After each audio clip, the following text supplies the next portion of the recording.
People don't understand half of the things that basketball players go through.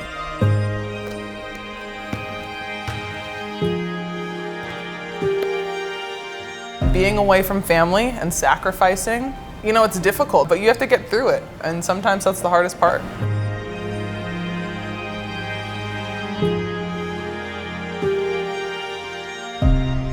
Going into Game 4 was just another day to play some hoops, and I was excited. I felt good, and I contested a shot on A'ja Wilson, and then I tried to get out behind her and get out in transition. Diana threw a long pass, and I braced for contact, knowing that A'ja was going to come and try and block the shot. Nurse running the floor, Wilson blocks her, and Nurse is shaken up.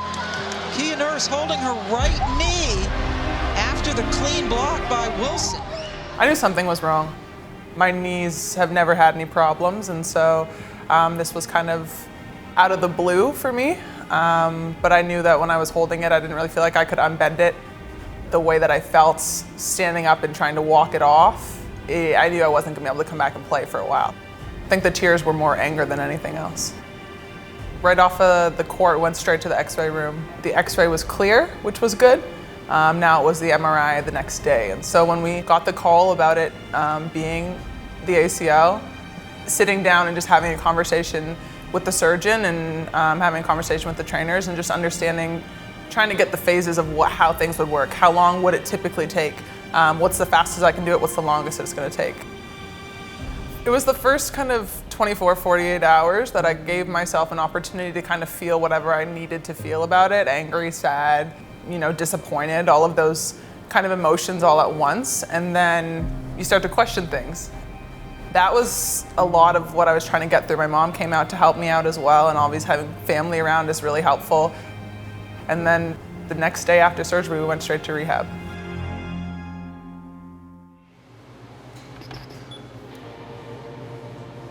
Okay, so what we're gonna do is 2 rounds of 8 minutes. Anytime you have a long-term rehab, like an ACL rehab, I think the biggest thing is developing trust. With Kia, we had a really solid foundation of trust before this injury, and then we really just built on that throughout the process.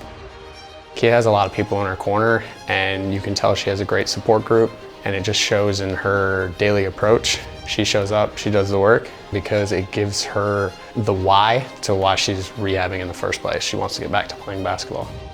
There's always going to be unexpected twists and turns in the rehab process, and knock on wood, Kia has been smooth sailing so far. And she's the first one in the gym every day. She's the last one to leave. She's just a really hard worker, and I think that's a huge part of the success she's had in her rehab process.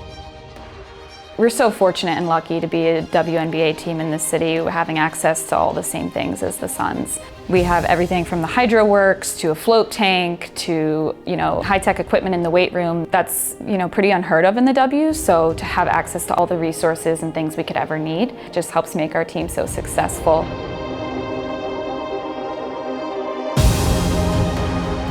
There have been so many good days and so many bad days with this, and I've been able to go in there and get my work done, and I can do it at a high level. And so, I think there's that. I think there's finding joy in the little things, just understanding that there's little wins in life every single day.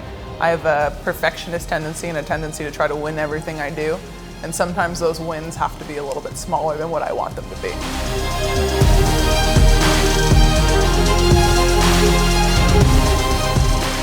Being able to be out there with my teammates, being able to step back on the floor at the WNBA and just continue to live out my dream.